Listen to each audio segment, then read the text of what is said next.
surveillance software. The software called Pegasus, developed by the company, can be used to record conversations and gain access to photos, text messages, and websites viewed from a smartphone. And it was founded in Israel. Now, the NSO group does not have a long history. It has a short, rather dense history. I mean, they've done a lot to push espionage to be more and more prevalent since their official founding in 2010. But before I get into what the NSO group has been up to, it would help to take a look at the web of connections to the NSO group first.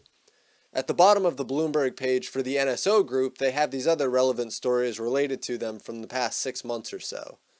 If we look back to May 28, 2018, we'll see that they were in talks with Verint Systems to merge their security division with the NSO group. But then, less than 2 months later, the talks ended without a deal being reached. But now, from only 5 days ago, the NSO group is in talks to buy Fifth Dimension.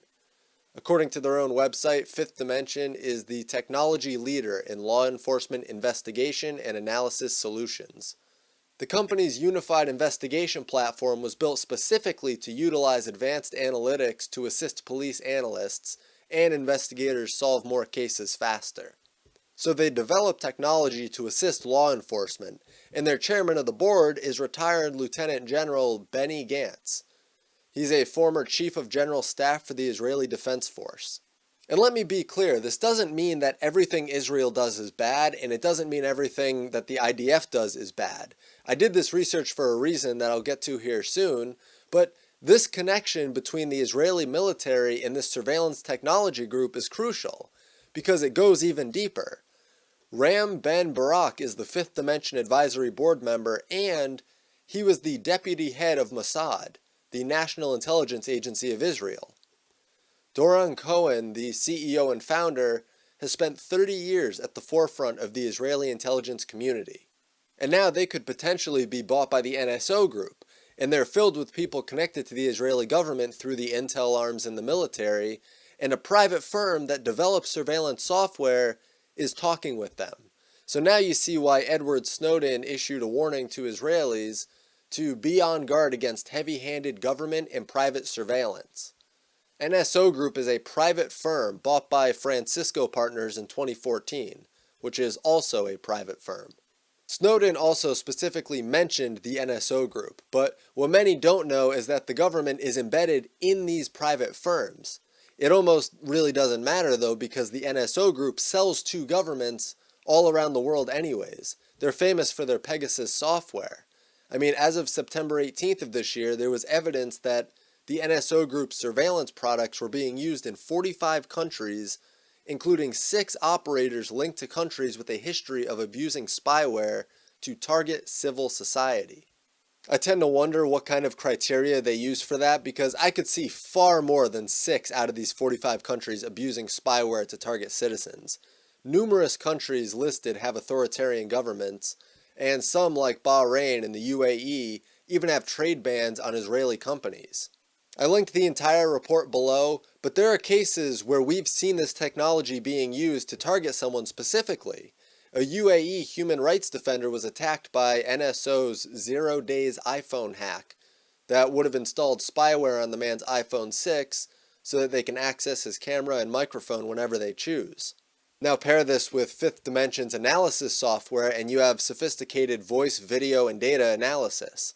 Another example of NSO's software being used against someone is in the case of Jamal Khashoggi, who was killed at the Saudi embassy in Istanbul recently.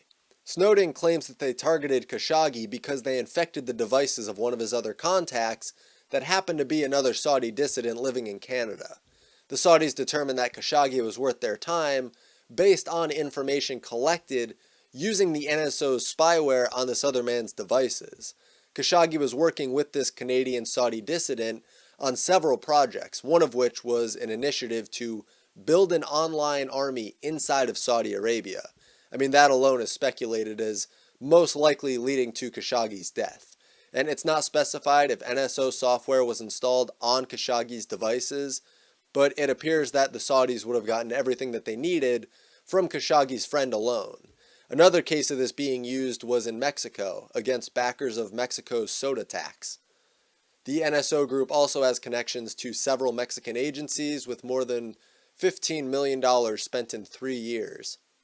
Something even more terrifying for Americans, as of last August, the Drug Enforcement Agency had a meeting with the NSO group, and Motherboard reportedly obtained DEA emails, basically just showing that the purpose of the meeting was for the NSO group to demonstrate their products. So now the DEA is stepping up their game by employing the help of an Israeli surveillance technology firm.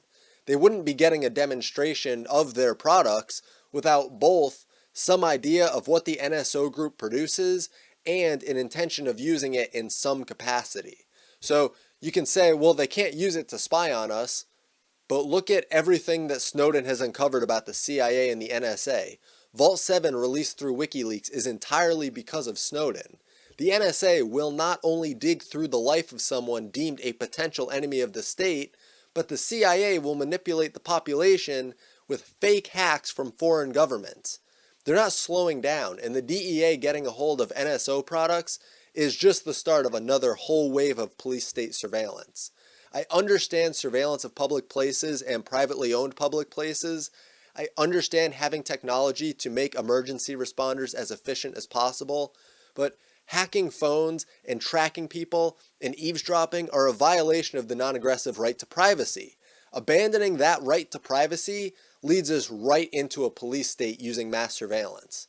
Unfortunately, looking at the tech giants, including the lesser-known NSO group, that seems to be closer to the reality that we're facing.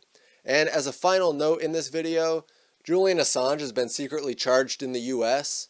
This was apparently announced as a cut and paste error from the Justice Department, and they didn't mean to reveal the draft of charges against Assange, but it was already reported previously that US prosecutors were talking about charging Assange in the hopes of pushing for his expulsion from the Ecuadorian embassy. And as that story develops, I'll cover it more, so I've linked all my sources below as always, and I made sure that this video covered as much information as I could find, and I drew some new connections here that I haven't seen others draw. So if you like this video, be sure to leave a thumbs up, subscribe if you haven't, donation and Patreon